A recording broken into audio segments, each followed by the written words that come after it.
And on back. We can say about sitting like in the center. Whatever Okay. you guys like. I'm sure we need Josh and Peter in the center too. Our host. Yes. Josh said he ran off and forgot his laptop. He goes, I'll be right back. Yep, you saw him out there? Yeah. Yeah. We just pulled up when he was walking out. Our brand to a second location, and in this space, which is neat, now we've got a space that we can do these kind of tastings and have fun, educate in a relaxed style, and it's cool. It's a dream I had, and it's coming true, right? So, listen, Peter and I talked yesterday, and it was kind of clear that he's like, dude, what are we going to pour these guys and gals, right? They kind of Do something special. they already know all our store picks, so thank y'all again. So basically what I did is I pulled all this from my own collection, and I just brought it from home. So how many of y'all had the Elmer before? I mean, y'all probably had Elmer. Yeah. When's the last time you had it? It's been a while. It's been a while for me too. So Yeah. we're gonna pop that one. We popped it. That was a fresh pop. It's a fresh pop, so it's been a while for me as well, quite frankly. I mean, like several years, I think, since I've tasted Elmer. So I'm looking forward to that. How about the CYPB? Never had it. Never had it. Good. All right, we're hitting all cylinders. You probably had our full proof. Yes. You had our barrel. So this is I've either. not had your foolproof. Okay, so we'll do I've had that. several. Have y'all had the Penelope Founders? No. No. All right, see, we're doing. No, I haven't. This is the- year. I've had the 10 and the 90. That's the 11, that's the 13. That's 11. Yeah. And then did y'all see this baby? Yeah. That's beautiful. So That's a 20 year? I did a 20 year. That's Let me say this. I've never had that one. I've tasted the 23 a few times this year, and it's woody. I don't like it. I think it's neat to taste it because you're gonna be like, oh wow, it's 23. We're gonna be like, you guys will be like, nah, I'd rather go to this or the hotter 15. I think the 15 is a sweet spot. Sweet 15 is sweet spot. 12. You have 12. Yeah. And this I is got 90 12. proof, so we might want to bounce around and figure out where we want to roll. Okay. And then of course, Right shining star. the Willie LaRue Weller, Oh, everybody that's- loves. And then, I just, if I'm going to do any of them, this is actually my favorite. So have y'all ever had the handy? Last Yeah. year No? was- I haven't had any of this stuff. I've had none of these so far. Well, then we've done I think our I've had job. a Weller proof. Josh, I've had a Weller that proof, but not this one.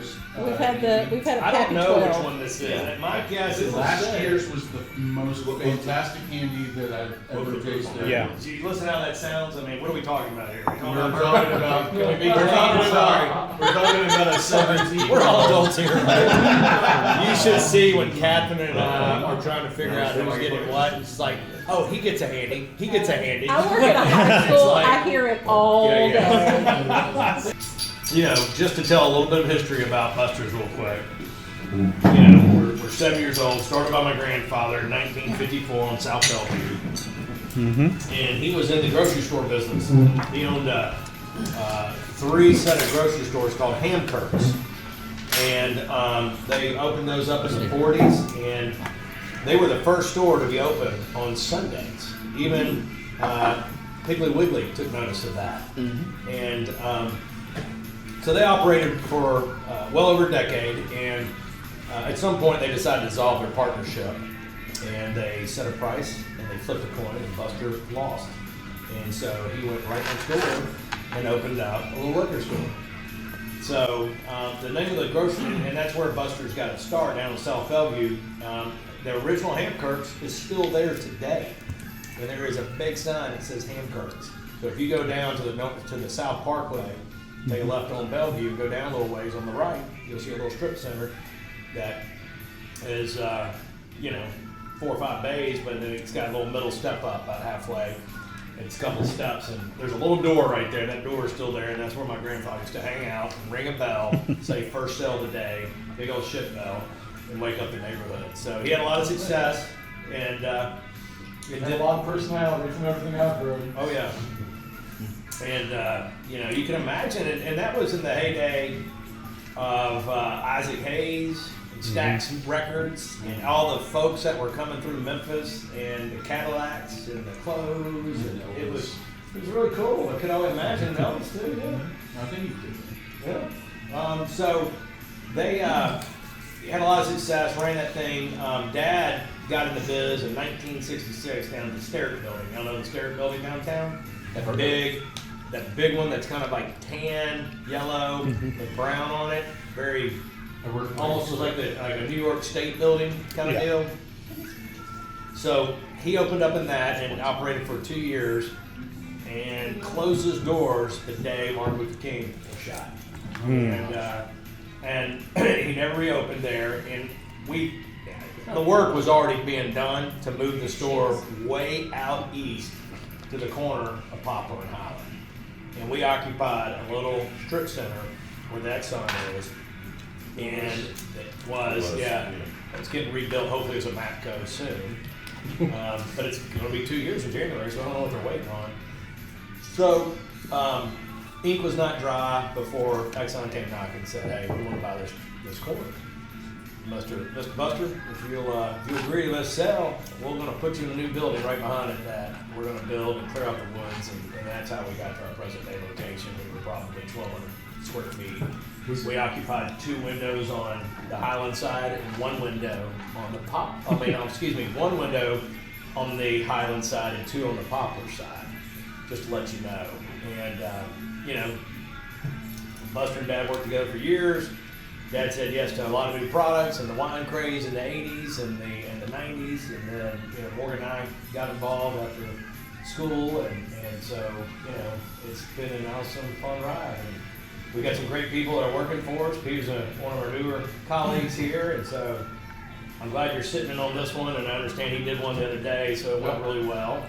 And we want them to have opportunities to do these things. We want to treat our store like you're going to a distillery or a brewery or a It's fun winery. for us too. Yeah. We love doing these. Yeah. This is incredible.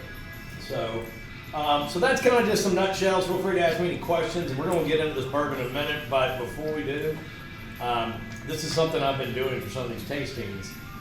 Is showing this little speech here from a gentleman named Noah Sweat Jr. Whiskey Speech.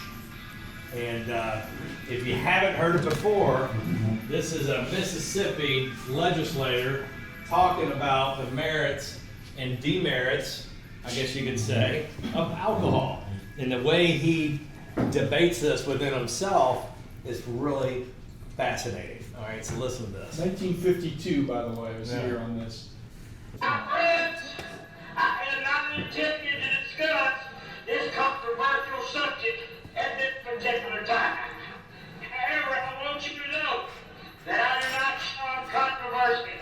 On the contrary, I will take a stand on any issue at any time, regardless of how public controversy it might be. You ask me how I feel about whiskey.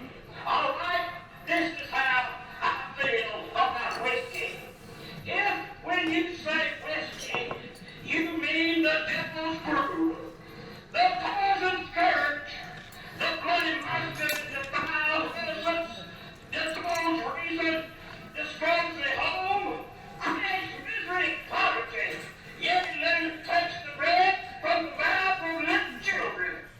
If you mean the evil break the topics of Christian man and woman, from the tentacles of righteous gracious women, into the bottomless pit of degradation and despair and shame and helplessness and hopelessness, then certainly I am against it. But if when you say whiskey, you mean the old conversation, the philosophic wine, ale that puts a song in their hearts and laughter on their lips and a warm glow of contentment in their eyes. If you mean Christmas cheer, if you mean the stimulating drink that puts a skip into the old cinnamon stealth on a frosty Christmas morning, if you mean the drink from the deliverance of man to magnify his joy and his happiness and to begin one for a little while life's great tragedies and heartaches and sorrows. If you mean the drink, the sample which pours into our treasury, untold millions of dollars which are used for man-pending care for our little crippled children. I brought my deal. I paid the $8 million to be on highways, hospitals, and schools. They certainly have voted. This is my stand. I'm going up and treat for it. So it's hard to, like, that's the best recording, the only recording they have of that speech. And to hear it from his voice and his words and that dialect is really funny. I think you've been giving whiskey some appreciation right before that. So, yeah, he may have. Isn't yeah. that funny? Oh, So- that's great. So let me ask y'all, tasted through the first three, maybe? Mhm. Okay. What was y'all's favorite out of the first three? Oh, the full proof. Well, perfect. Ah, full Haven't proof. tasted it. Yeah. I like the I like. my favorites. I miss the packing for Oh, the CYPB would be really Probably good. makes sense to taste I didn't like the CYPB the that Elmer, much. the CYPB, and the Van Winkle together because You can, Yeah. of those they'll proof. kind of stand that though because this has the age and oak, whereas this has the proof. So I mean, it's still not bad. And Right. the Pappy wasn't as oaky and charred as I remember. Oh, I didn't even notice Yeah, it. this Shit, may all be, these. That is this awesome. back may be a little bit different, but Got your logo stuff on good. All the logos. That's awesome. Which release of the 20 is this? Because it's been a few years since I had a pour. You know, let's And look at the proof. it is totally different from what I remember. I don't have my exactly what I was glasses, and saying. I can, unless That's exactly what I was saying. I don't know Because how I you wanna can say do that- Not like I that. had a ton of Yeah, I'm 20s. looking, I don't- That's what I had. It Yeah. seemed like he had one, but I said them like, oh no, that's Well, too oaky. no, Mary, we had it in Kentucky Uh-huh. out at Justin's. Yeah, Then we had it at Cinema in Nashville.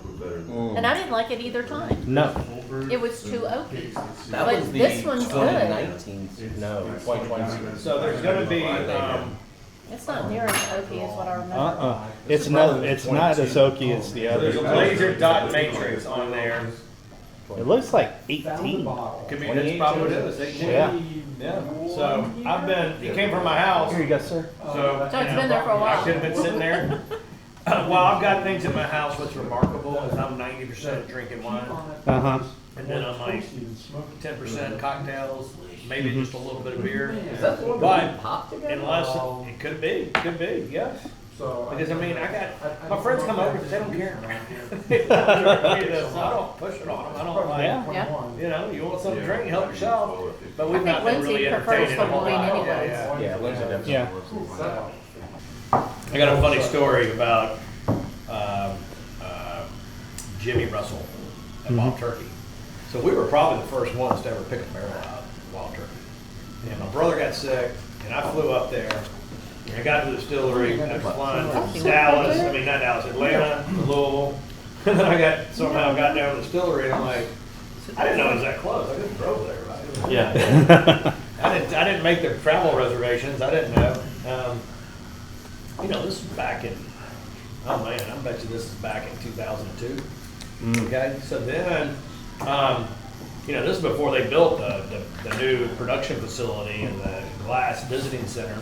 And so he just takes me back out there to one of the rick houses and, you know, they feed some whiskey. And then we, he puts it in a glass and gives it to me and goes, you know, and I'm like, all right, where's the water? And he goes, water? The what now? What? Jimmy, I go, where's the water? And Jimmy looks at me and goes, And Well, the river right back he there. goes, yeah, basically, he goes, water. And I went, yeah, water. What do you want water for? And I went, well, you cut it, you know, it's coming out high proof, and you cut it down. He goes, boy. Right there. It's like, it's When was only, this? it's 2001. He goes, it's only coming off the still at 110 and going down to 101. And I went, well, cheerio then. And so I'll just never forget the look on his face. So we had been going to Buffalo. So we were going to So we were going to Buffalo Trace, and we were picking out barrels there, and that's what kind of got this whole thing started. And for us, and we were one of the first to do that with Benny's in Chicago. And but you know, a lot of stuff we were tasting was 120 something proof out of the barrel, and then you think the BT is getting cut down to 90. So it made a lot of sense. But I thought it was really fascinating. Now I don't know if they're still holding to that at Wild Turkey, out of the barrel, you know, or, at 110 or something. But you got to imagine it's probably a little hard just to squeeze more alcohol out. But from barrel to glass, that would probably be the closest in proof that you're going to taste. You know? Okay, Weller after an M&M. But we should just do a whole BT. Wow. I mean, a wild turkey lineup. Whole nother ball. I game. Wild Turkey, look, I am a turkey super fan. That is like my favorite distillery out there making stuff. It's by far, and I love all the restaurant line. I love all the different things that they make.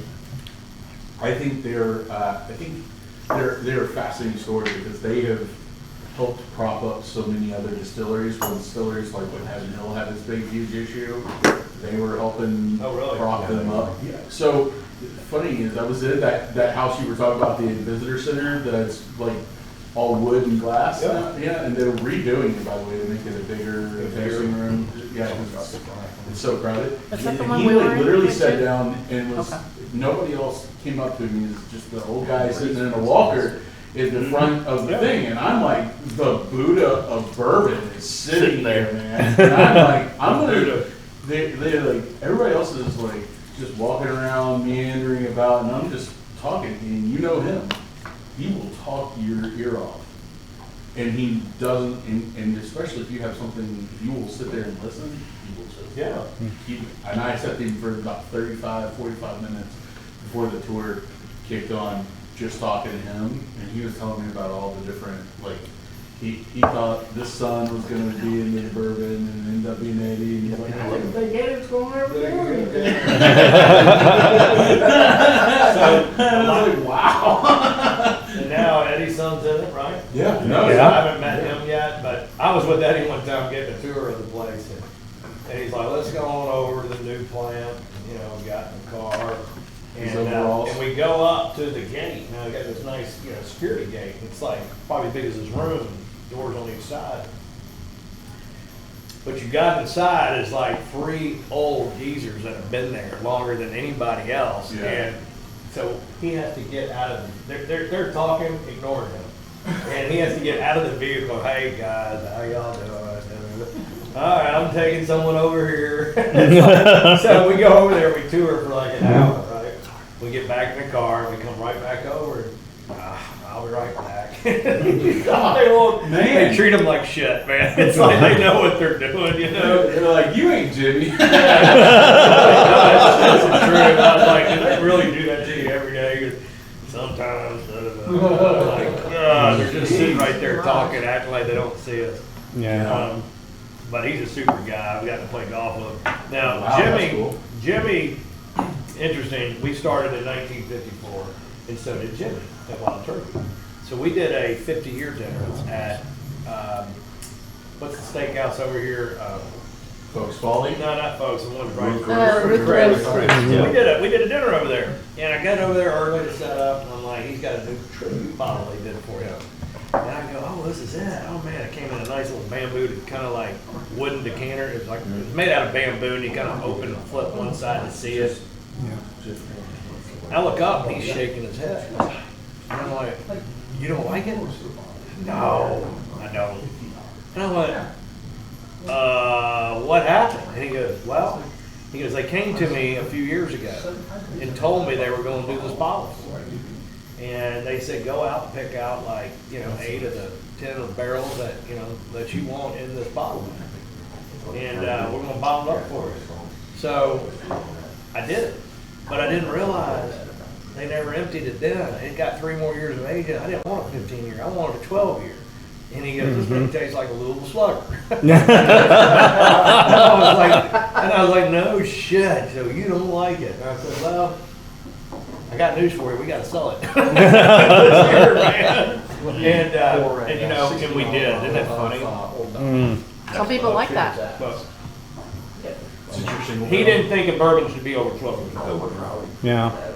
So, when you taste a 20 and a 23, like that Harry, Oh, yeah. kind of interesting. Oh, yeah.